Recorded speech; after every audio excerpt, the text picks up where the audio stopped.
الحمد لله رب العالمين والعاقبة للمتقين والصلاة والسلام على أشرف الأنبياء والمرسلين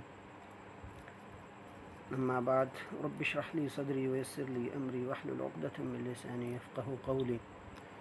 اللهم زينا بزينة الإيمان وجعلنا هداة مهتدين اللهم اجعله خالصا لوجهك الكريم وبارك لنا فيه وزدنا منه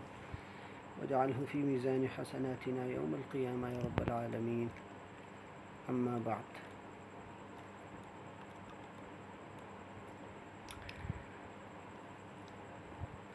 باب نمبر 2 کتاب التوحید کا دوسرا باب ہم یہ پڑھ رہے تھے، اور وہ ہے باب من حقق التوحید دخل الجنت بغیر حساب، کہ جو توحید کو کامل انداز میں اس کے تمام حقوق اور لوازمات کو ادا کرتے ہوئے اور اس کے منافی تمام امور سے اجتناب کرتے ہوئے اختیار کرتا ہے، وہ جنت میں بغیر حساب کے داخل ہوگا۔ اور اس کے تحت 2 آیات کو اور ایک حدیث کو ذکر کیا گیا ہے۔ حدیث کا کچھ ترجمہ پڑھ لیا تھا اور کچھ وضاحت گزر گئی تھی، اس کے متعلق کچھ مزید جو وضاحت ہے وہ ہم کر لیتے ہیں تاکہ یہ حدیث صحیح طرح سمجھ آ جائے۔ تو یسترقون کے متعلق ہم نے گفتگو کی، اور اسی کے تحت دوسری چیزیں بھی اسی سے جڑی ہوئی ہیں کہ وہ لوگ جو 70,000 ہوں گے اور بغیر حساب اور عذاب کے جنت میں داخل ہوں گے، ان کی صفات میں سے اللہ کے نبی صلی اللہ علیہ وسلم نے 4 صفات ذکر کی تھیں۔ ہم الذین لا یسترقون ولا یختوون ولا یتطیرون وعلی ربہم یتوکلون۔ یسترقون یعنی وہ دم کو دوسروں سے طلب نہیں کرتے، اور یہ نہیں کہتے کسی سے کہ مجھے دم کرے۔ ایک تو یہ معنی ہم نے کیا تھا، اور اس کے متعلق تفصیل کچھ گزر گئی تھی۔ کچھ علماء نے اس کے متعلق یہ بھی لکھا ہے کہ جو دم کروانا ممنوع ہے اور توکل کے منافی چیز ہے، وہ یہ ہے کہ جو بندہ ہر وقت ہی دم کسی کو کرنے کا کہتا رہے اور کہے جی مجھے دم کر دیں، کوئی بیماری آئی نہیں ہے کہ ساتھ ہی وہ دم کروانے کی طرف بھاگنا شروع ہو جاتا ہے، اس سے وہ مراد ہے۔ ایک تو وہ وضاحت ہے، یہ کچھ وضاحت مزید ساتھ میں جوڑتے جائیں کہ کچھ علماء نے کہا کہ اس سے مراد یہ کہ جو مطلب اس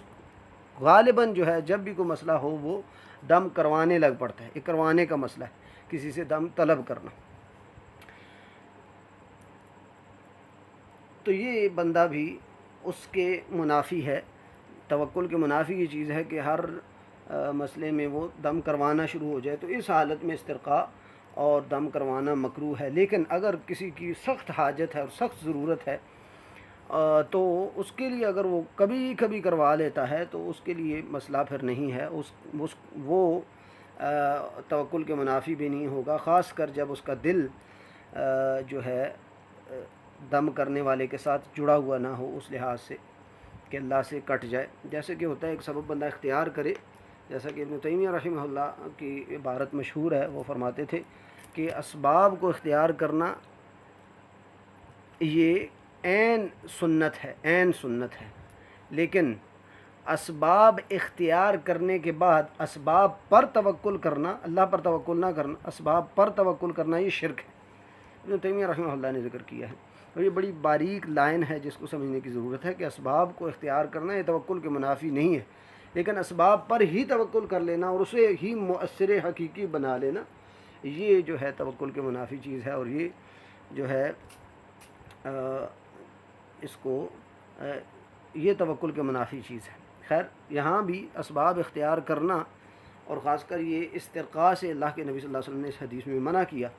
اور ہے یہ اپنی جگہ جائز، ناجائز اس کو نہیں کہا جا سکتا، لیکن یہ وہ اس توکل کے منافی ہے۔ اور ان 70,000 جو خاص لوگ ہیں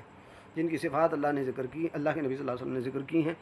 ان میں سے ایک یہ ہے کہ وہ یہ نہیں کرتے، تب وہ رقیہ کسی سے دم کرواتے نہیں۔ ایک تو یہ کیا معنی، دوسرا یہ کہ وہ اکثر نہیں کرواتے، کبھی کبھی ان کے ہاں اگر یہ ہو،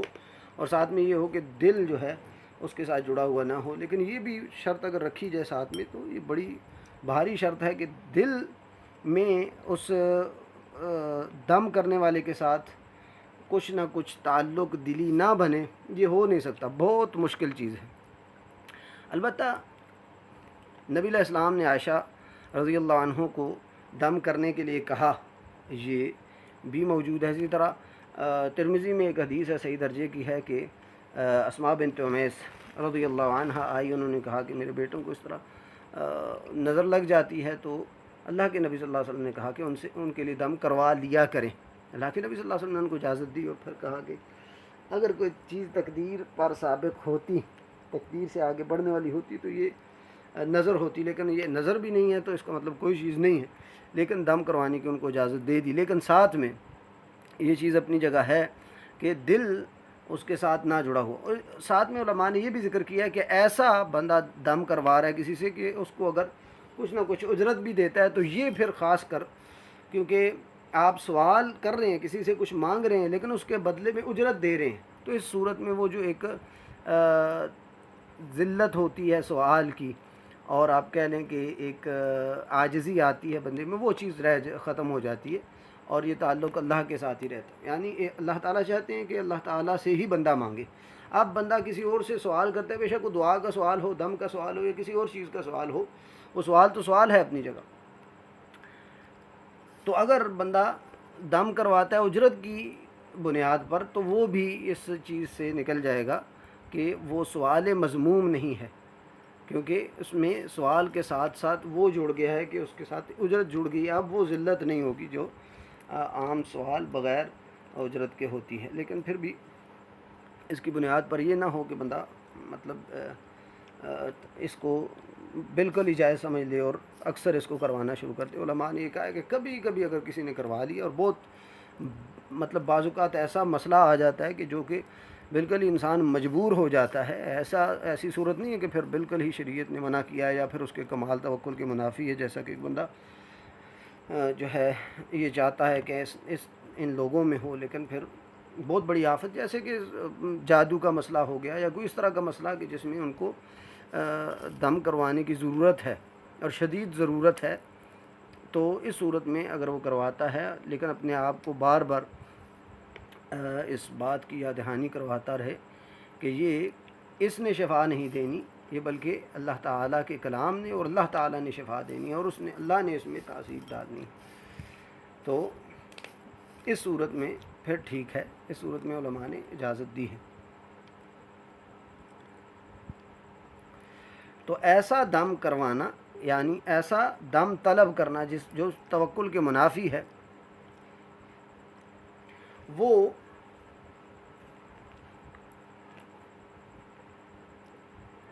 ان میں سے ایک چیز یہ بھی ذکر کی ہے. بعض علماء کہتے ہیں کہ اس سے مراد شرکیہ دم ہے، یا اسی طرح کا شرکیہ کے قریب اس میں ایسے الفاظ ہیں کہ جو سمجھ نہیں آ رہے، یا پھر اس طرح کی چیزیں جو کہ شرکیہ دم کی اقسام میں سے ذکر کی جاتی ہیں، تو وہ دم اس سے مراد ہے.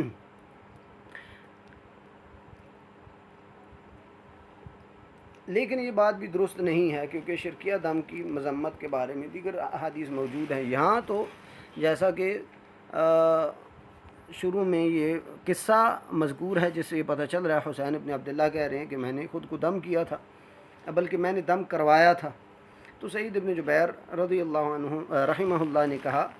کہ یہ حدیث ہے جس کی بنیاد پر نہیں کروانا چاہیے. گویا کہ انہوں نے دم کروایا اور ان کے لیے انہوں نے حدیث بتائی کہ لا رقیۃ الا من عین او حم،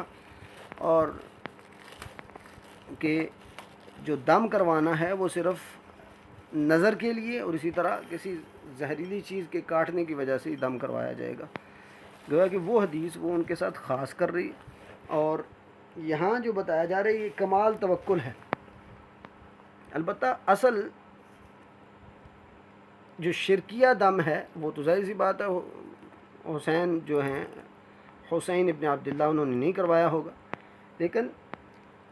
البتہ ایسا دم جس سے بندے کو دم کروانے کے ساتھ دلی تعلق ہو، خلاصہ یہی ہے کہ اس سے پھر وہ کمال توکل کے منافی، اور ویسے بھی اسباب کے متعلق یہ چیز ہے کہ سبب کو اختیار کیا جائے. اور خاص کر یہ دم کروانا اس میں ظاہری کوئی سبب نہیں ہوتا. ویسے بندہ دعا لیتا ہے تو ٹھیک ہے، اپنی جگہ ڈاکٹر کے ساتھ یہ ہوتا ہے کہ اس نے دعا دی ہے، دوائی دی ہے، تو اس سے بندہ دوائی لیتا ہے، تو ایک ظاہری سبب تو ہے نا اپنی جگہ. لیکن یہاں ظاہری سبب نہیں ہوتا، وہ کلام پڑھ رہا ہے اور اس کی وجہ سے اگر شفا ملتی ہے تو اس بندے کے ساتھ کافی تعلق جڑ جاتا ہے شفا کے لحاظ سے. یہ جو ہے توکل کے منافی چیز ہے، اس وجہ سے اس حدیث میں منع کیا ہے. اور اسی طرح ولا یکتوون، اس میں بھی یہی معاملہ ہے کہ اکتوا جو ہے وہ اس میں بھی یعنی دم لگوانا اور جسم کے بعض حصے کے اوپر جہاں درد ہے یا کوئی تکلیف ہے اس کی وجہ سے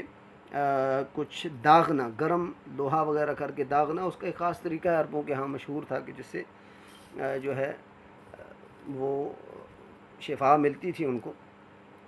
اور یہ طریقہ ان کے ہاں رائج تھا۔ لیکن یہ بھی مکروہ ہے، اللہ کے نبی صلی اللہ علیہ وسلم نے ناجائز نہیں کہا اس کو، دیگر احادیث میں اس کی ممانعت بھی موجود ہے اور اس کی اجازت بھی موجود ہے، جیسا کہ اس حدیث میں ممانعت ہے، اور وہ بھی کمال توکل کے منافی ممانعت ہے۔ تو اکتوا اور دم لگانا یہ اپنی جگہ جائز ہے، لیکن اس کو مکروہ کہا جائے گا، مکروہ اور خلاف اولا کہا جائے گا۔ اور خاص کر یہ اس میں بھی یہی ہوتا ہے کہ اچھا، اکتوا 3 قسم کا علماء نے ذکر کیا ہے۔ ایک تو یہ ہوتا ہے کہ بندہ دم لگوائے بیماری سے پہلے، کہ اگر مجھے بیماری ہو جاتی ہے تو اس سے پہلے اس کے اسباب اختیار کر لیتا ہے اور کہتا ہے کہ میں یہ لگوا لوں، تو یہ تو بالکل بھی اعلیٰ درجے کا آپ کہہ لیں کہ مکروہ ہے، یہ جائز نہیں ہے۔ مطلب جائز نہیں بلکہ اس کو کہا جائے گا مکروہ ہے، جائز تو ہے اپنی جگہ لیکن یہ مکروہ ہے اس لیے کہ ابھی سبب آیا ہی نہیں اور یہ اپنے آپ کو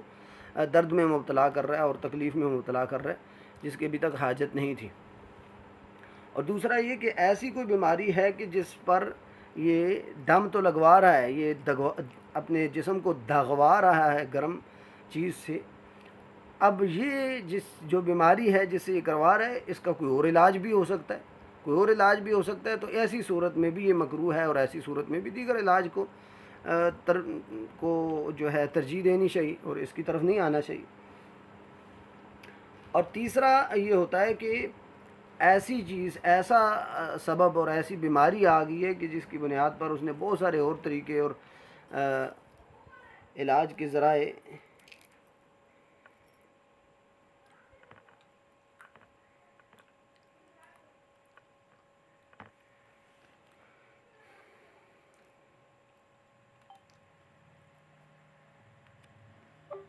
اور اسباب اس نے اختیار کیے ہیں،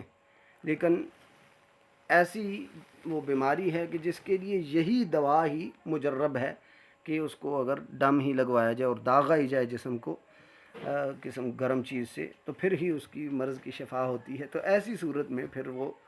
کراہت ختم ہو جاتی ہے، اور ایسی صورت میں پھر یہ اس حدیث میں وہ چیز نہیں آئے گی، پھر اس صورت میں جائز ہے اور کروایا جا سکتا ہے، جیسا کہ صحابہ نے کیا اور صحابہ نے یہ دم وغیرہ لگوایا ہے، جیسا کہ حدیث موجود ہے کہ نبی صلی اللہ علیہ وسلم نے سعد بن معاذ رضی اللہ عنہ کو بھی اس کی اجازت دی تھی، اسی طرح سعد بن زرارہ رضی اللہ عنہ کو اور ابی بن کعب رضی اللہ عنہ کی بھی حدیث موجود ہے۔ تو خیر اکتوا میں بھی یہ چیز ہے۔ خیر اس کی یہ 3 اقسام ہیں آپ کہہ سکتے ہیں جس کی بنیاد پر یہ تقسیم کی جا سکتی ہے اور سمجھا جا سکتا ہے کہ اس صورت میں، اور ہمارے یہاں یہ میرے خیال میں زیادہ مشہور نہیں ہے، عوام اب بھی بلکہ بعض دیہاتی علاقوں میں یہ چیز موجود ہے اور لوگ استعمال کرتے ہیں، لیکن یہ 2 چیزیں ایسی ہیں جو کہ خلاف اولا ہیں اور جائز ہیں اپنی جگہ لیکن مکروہ ہیں، اور خاص کر یہ کمال توکل کے منافی ہیں کہ بندہ دم کروائے یا کثرت سے کروائے، اور یا پھر جو ہے دم کروانے میں دل اس کا اس راقی کے ساتھ اور دم کرنے والے کے ساتھ جڑا ہوا، جو کہ ہوتا ہے اور اکثر ہوتا ہے، اس سے یہ چیز بندہ دل سے نہیں نکال سکتا کہ اس کے ساتھ جڑی، کیونکہ ظاہری سبب نہیں ہے، ظاہری سبب ہو تو پھر کچھ نہ کچھ بندے کا دل الگ ہوتا ہے اس کے ساتھ، اب سبب ہی نہیں ہے تو پھر اس دم کرنے والے کے ساتھ ضرور بندے کا دل جڑتا ہے اور تعلق جڑتا ہے، اور شفا کو اس کو شفا کا سبب سمجھتا ہے۔ اور اسی طرح جو اکتوا ہے اس میں بھی کوئی ظاہری اس طرح کی چیز نہیں ہے، بس وہ داغ لگایا جاتا ہے، اور یہ عرب کے ہاں عقیدہ پایا جاتا تھا کہ جی یہ ہم لگائیں گے تو یعنی ہم یہ داغ لگوائیں گے تو پھر تو ضروری ہمیں شفا مل جائے گی، اور ان کے ہاں دوا کے ذرائع اور بھی موجود تھے، لیکن اس کے اوپر عرب کا بہت زیادہ اعتماد تھا، اس لیے اللہ کے نبی صلی اللہ علیہ وسلم نے بھی اس کا ذکر کیا کہ دم بھی نہ لگوائیں، یہ بھی کمال توکل کے منافی چیز ہے، اور اس میں بھی جو دم لگا رہا ہے، اور خاص کر یہ جو لگا رہے ہوتے ہیں وہ خاص لوگ ہوتے ہیں اور ان کے ساتھ خاص تعلق ہوتا ہے، اور لوگ، میں نے خود بھی سنا یہ اپنے بزرگوں سے کہ مطلب ہمارے تھے کوئی اور لگواتے تھے اس طرح داغ اور کہتے تھے کہ اب میں نے فلاں سے لگا لیا اب انشاءاللہ بس ٹھیک ہو جانا ہے. تو یہ چیزیں جب ایسی ہوں کہ بندہ ان کے اوپر توکل کرنے لگ پڑے تو یہ توکل کی ظاہر سی بات منافی چیز ہے. اس لیے اللہ کے نبی صلی اللہ علیہ وسلم نے اس حدیث میں منع فرمایا ہے اور کمال توکل کے منافی کہا ہے. تیسری چیز جو ہے نا ولا یتطیرون، اس کے بارے میں وضاحت ہم نے کچھ بالکل مختصر کی تھی کیونکہ ٹائم بالکل آخر میں تھا اور زیادہ موقع نہیں مل سکا. یہ جو ہے تطیر اور بدشگونی یہ اصل میں یہ شرک ہے اور شرک اصغر ہے کہ بندہ کسی چیز کو جو ہے کسی کام کے کرنے یا نہ کرنے کا سبب بنا لے. اس میں ہوتا کیا ہے، تطیر ویسے عربوں کے ہاں یہ چیز ہوتی تھی، جیسے کل بھی میں نے ذکر کر دی تھی کہ وہ پرندوں کو اڑاتے تھے کسی کام کو کرنے سے پہلے. اگر وہ دائیں طرف اڑ گیا ہے تو وہ کام کر لیتے تھے اور بائیں طرف اڑ گیا ہے تو وہ کام نہیں کرتے تھے. یہ عربوں کے ہاں پایا جاتا تھا. لیکن اس کے علاوہ کوئی اور اسباب ہوں جیسا کہ بلی، کالی بلی گزر گئی ہے، دودھ گر گیا ہے، یا پھر اور بہت ساری چیزیں ہیں، جھاڑو شام کو لگایا ہے تو اس کی وجہ سے خیر کالا کوا بولا، الو آیا، یا پھر مطلب بہت ساری عوام میں یہ چیزیں مشہور ہیں جس کی بنیاد پر بدشگونی لی جاتی ہے کہ یہ برا سبب ہے اور اس کی وجہ سے آفت کوئی آئے گی، اس کی وجہ سے مصیبت آ سکتی ہے، یا کسی کام کے کرنے یا نہ کرنے سے میں وہ اس کو سبب بنایا جاتا ہے. یہ چیز جو ہے اس کو طیارہ کہا جاتا ہے یا بدشگونی کہا جاتا ہے. یعنی ایسی چیز کہ جو اس کے بندے کے سامنے ہو اور اس کی وجہ سے بندے کا دل کسی چیز کے کرنے یا نہ کرنے پر آمادہ ہو جائے، یہ چیز ہوتی ہے طیارہ اور بدشگونی. اور یہ بھی صفت ایسی ہے کہ جو عدم توکل کی نشانی ہے، بلکہ یہ شرک اصغر ہے. شرک اصغر جیسا کہ یہ آگے اس کتاب میں اس کی تفصیل آئے گی، یہاں تو اشارتاً انہوں نے ذکر کیا ہے. تو یہ اصل میں شرک اصغر ہے اور اکثر عوام میں یہ چیز پائی جاتی ہے کہ فلاں کام ہوا ہے اب تو یہ کام ہو ہی نہیں سکتا، فلاں نے بولا ہے اس کی زبان ہی ایسی ہے اب یہ کام ہو ہی نہیں سکتا. تو اس طرح کی کچھ چیزیں ایسی ہیں جس کی بنیاد پر لوگ جو ہیں بدشگونی لیتے ہیں، تو وہ تو شرک اصغر ہے. ہاں میں نے ساتھ میں ایک ذکر کر دی تھی بات کہ اچھا شگون لینا کسی اچھے سبب کی بنیاد پر وہ جائز ہے اور اللہ کے نبی صلی اللہ علیہ وسلم سے بھی ثابت ہے. تو گویا کہ ایک سبب وہ بتایا التطیر ولا یتطیرون، یہ تو شرک اصغر ہے، اس سے تو بچنا ضروری ہے، فرض ہے بلکہ شرک اصغر ہے. اور پہلی جو چیزیں ہیں وہ مکروہ ہیں اور خلاف اولا ہیں اور اعلیٰ توکل کے منافی چیز ہیں، ان سے بھی بچنا چاہیے خاص کر اس فضیلت کو حاصل کرنے کے لیے.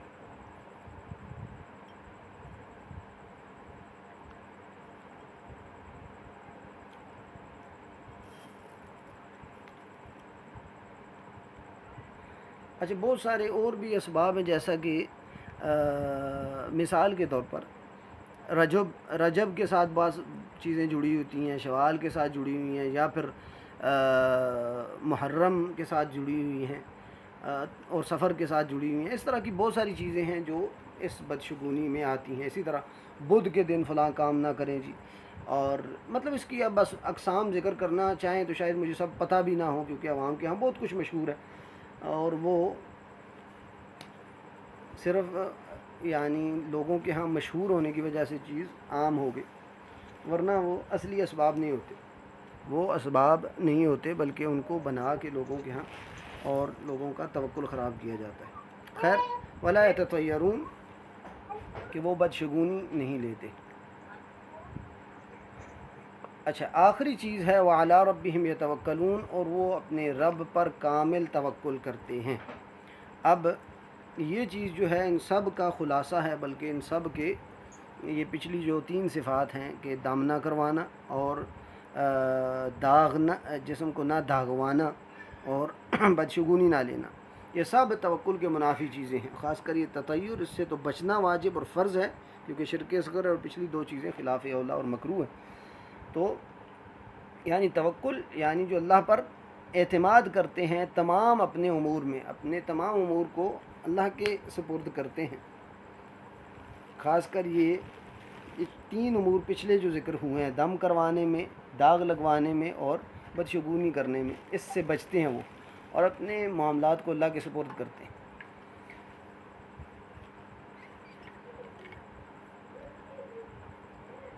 اگر ان امور کو بھی یعنی دم نہ کروائے بندہ اور اسی طرح بدشگونی چھوڑ دے یا پھر یہ داغ لگوانا چھوڑ دے، لیکن یہ اس کا سبب کچھ اور ہو، یعنی بندہ صبر کر رہا ہے اس سے، یا پھر کسی اور وجہ سے کہ یہ نقصان دہ ہو سکتی ہیں جیسا کہ داغ لگوانا ہے، یا پھر کوئی اور وجہ سے اگر بندہ چھوڑ رہا ہے تو پھر یہ اجر نہیں ہے۔ یہ اجر تب ملے گا کیونکہ یہ آخری شرط بتا رہی ہے کہ یہ اس وجہ سے کہ بندہ اللہ پر توکل اتنا اعلیٰ رکھتا ہے کہ اس کی وجہ سے یہ چیزیں چھوڑ دے جو توکل کے منافی ہے۔ تو اس لیے یہ آخری جو شرط ہے یہ بتاتی ہے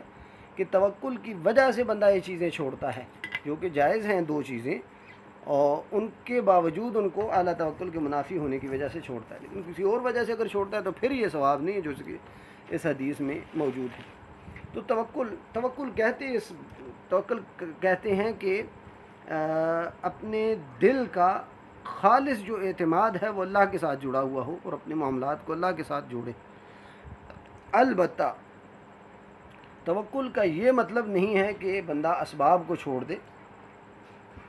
اور اسباب کو اختیار ہی نہ کرے،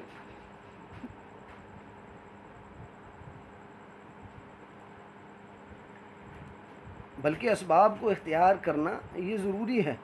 اور یہ ایک فطرت ہے جو کہ لوگ اس کو اختیار کرتے ہیں تو فطرت کی بنیاد پر کرتے ہیں، اور یہ جائز ہے، اور اللہ تعالیٰ نے خود چیزوں کو اسباب کے ساتھ جوڑا ہے۔ تو یہ جو آخر میں اللہ کے نبی صلی اللہ علیہ وسلم نے ذکر کی ہے، یہ ایسی جامع بات ہے جو پچھلے تمام افعال اور خصائل کو اپنے اندر جوڑتی ہے، اور خالص اللہ پر توکل کرنے کی طرف اور اللہ کی ہی پناہ میں آنے کو یہ چیز جوڑتی ہے کہ بندہ کمال کی توحید ایسی اختیار کر رہا ہے کہ اللہ کی محبت، اللہ کا خوف اور اللہ سے امید اور اللہ کی قضاء پر راضی ہونا، اور اسی طرح اللہ کو اپنا رب ماننے پر راضی ہونا، یہ چیزیں بندے کے دل میں اتنی خالص ہوں کہ ایسی چیزیں جو کمال توکل کے منافی ہیں اور مکروہ اسباب ہیں ان کو بھی چھوڑے، جیسا کہ دو پہلی ہیں، اور اسی طرح حرام چیز جیسا کہ بدشگونی ہے اس کو بھی چھوڑے۔ البتہ اس کے علاوہ جو مباح اسباب ہیں اور دوا کھانا ہے اور جو کہ جائز ہے، اپنی جگہ جائز ہے، جو جائز چیزیں ہیں، جائز دوائیں ہیں، ان کو اختیار کرنا یہ توکل کے منافی نہیں ہے، بلکہ توکل یہ ہے کہ اسباب کو اختیار کرنے کے بعد توکل اللہ پر ہونا چاہیے، اسباب پر توکل نہیں ہونا چاہیے۔ اسباب کو سبب بنانا اللہ نے بنایا اور اللہ نے اس میں تاثیر رکھی ہے، اور اس سبب سے پھر وہ کام ہوتا ہے، تو سبب سے زیادہ اللہ پر توکل رکھنا یہ توکل ہے اصل۔ اسباب کو اختیار کرنا، پھر اس کے بعد ایک جو توحیدی ہے اور توحید میں مضبوط ہے وہ سبب کو اختیار کرتا ہے، اور اس لیے اختیار کرتا ہے کہ اللہ تعالیٰ نے اس کا حکم دیا ہے، نبی علیہ السلام نے اس کا حکم دیا ہے، اور پھر توکل اللہ پر رکھتا ہے اس کے ساتھ، اور امید اللہ سے رکھتا ہے، اللہ سے مدد مانگتا ہے اس اسباب کے ہونے کے باوجود۔ یعنی کمال تو یہ ہے نا کہ بندہ اسباب کو اختیار کر رہا ہے، لیکن ان اسباب سے بڑھ کر اللہ سے توکل ہے کہ نہیں، یہ نہیں، اللہ تعالیٰ نے ہی یہ کام کرنا ہے، یہی تو اصل توکل ہے اور یہی کمال توکل ہے۔ بلکہ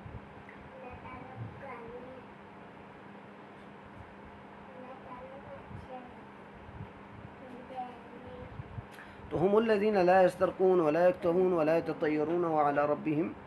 یتوکلون، تو یہ 4 اسباب ذکر کیے گئے ہیں۔ اب بعض علماء نے کہا ہے کہ یہ جو 3 اسباب ذکر کیے گئے ہیں انہی کے ساتھ اس کو جوڑا جائے، کہ تو اس حدیث میں جو 3 یہ چیزیں ہیں کہ دم بندہ نہ کروائے، اور اسی طرح داغ نہ لگوائے، اور بدشگونی نہ کرے، یہ 3 ہی چیزیں ایسی ہیں جو اس فضیلت کو حاصل کرنے کے لیے کافی ہیں کہ بغیر حساب کے بندہ جنت میں داخل ہو، اور توکل کی بنیاد پر ہونی چاہیے، جیسا کہ آخری جو حصہ ہے وہ اس بات پر دلالت کرتا ہے۔ البتہ بعض علماء نے یہ کہا ہے کہ یہ آخر میں جو ذکر کی گئی ہے بات، یہ ایک الگ سے ایک صفت ذکر کی گئی ہے جو کہ قدر زائد ہے۔ یعنی یہ قاعدہ ہے نا کہ الکلام اذا دار بین یکون تأسیسا او تاکیدا فالاصل التأسیس، یعنی اگر ایک کلام ہے اس میں اگر ایک چیز کو ایک الگ حیثیت دی جائے، یہ زیادہ اولا ہے اور زیادہ اعلیٰ ہے، اور یہ اس کی بنیاد پر علماء نے ذکر کیا ہے کہ ایسی چیزیں جو توکل کے منافی ہیں وہ بھی اس میں شامل ہو سکتی ہیں اور ان کو بھی ذکر کیا جا سکتا ہے۔ البتہ خیر مقصود اس حدیث کا یہ ہے کہ اس حدیث میں دلیل ہے اس بات کی کہ جیسا کہ مصنف رحمہ اللہ نے باب باندھا ہے کہ باب من حقق التوحید دخل الجنت بغیر حساب، اور اس کے لیے نیچے ذکر کیا ہے کہ شرک اکبر اور اصغر کو، ایک تو تمام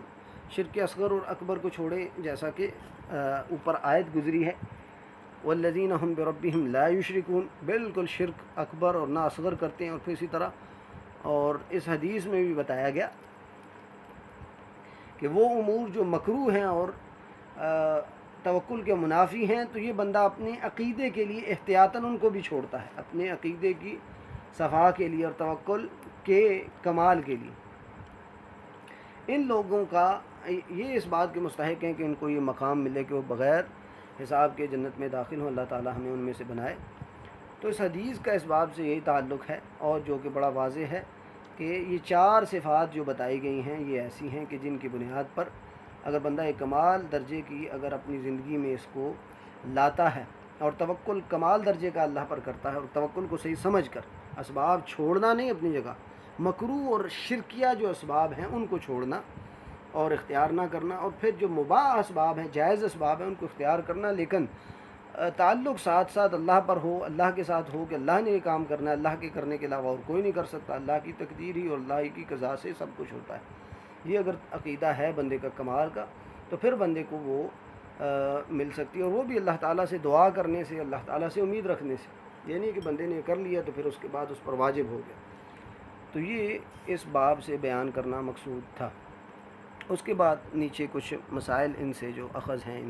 اس ایک حدیث سے اور 2 آیات سے، ان کو ذکر کیا گیا۔ انشاءاللہ ہم یہ اگلی کلاس میں اس کو پڑھ لیں گے۔ کچھ ضروری وضاحت تھی جو اس حدیث کے متعلق تھی وہ آج ہو گئی۔ بارک اللہ فیکم وآخر دعوانا ان الحمد للہ رب العالمین۔ خیر بلکہ یہ آخری جو حصہ ہے نا، فقام عکاشۃ بن محصن فقال ادعوا اللہ ان جعلنی منہم، خیر یہ اس کا میرے خیال میں ترجمہ ہو گیا تھا کہ عکاشہ بن محصن نے کہا کہ میرے لیے دعا کرے کہ مجھے اللہ تعالیٰ ان میں سے بنا دے، تو اللہ کے نبی صلی اللہ علیہ وسلم نے فرمایا انت منہم، یہ اللہ تعالیٰ کی طرف سے وحی کی بنیاد پر تھا، اور بہت ساری نصوص اس بات پر دلالت کرتی ہیں۔ پھر ایک اور آدمی اٹھے، انہوں نے بھی کہا کہ میرے لیے دعا کریں کہ میں بھی ان میں سے ہو جاؤں، تو اللہ کے نبی صلی اللہ علیہ وسلم نے فرمایا کہ عکاشہ آپ پر سبقت لے گیا ہے، وہ پہل کر گیا ہے۔ یعنی یہ بھی علماء ذکر کرتے ہیں کہ یہ بھی اللہ تعالیٰ کی طرف سے ان پر وحی تھی کہ وہ ان میں سے نہیں ہے، لیکن اللہ کے نبی صلی اللہ علیہ وسلم نے اسلوب ایسا اختیار کیا کہ اگلا بندہ بھی مایوس نہ ہو، اور وہ بھی جو ہے اس کو بس عبارت ایسی اختیار کی اور انداز ایسا اختیار کیا کہ وہ جو ہے اگر اس کو ڈائریکٹ کہا جاتا کہ نہیں آپ ان میں سے نہیں ہیں تو کتنا وہ اس کو ایک کرب ہوتا اور کیسا وہ اس کی زندگی گزرتی، لیکن اللہ کے نبی صلی اللہ علیہ وسلم نے اس کو بہت اچھے اسلوب سے جواب دیا۔ یہ نبی علیہ السلام کا اسلوب تھا اور یہ بڑا حکیمانہ اسلوب تھا۔ تو یہاں تک یہ ہماری حدیث مکمل ہو جاتی ہے۔ بارک اللہ فیکم وآخر دعوانا الحمد للہ رب العالمین۔ السلام علیکم ورحمۃ اللہ وبرکاتہ۔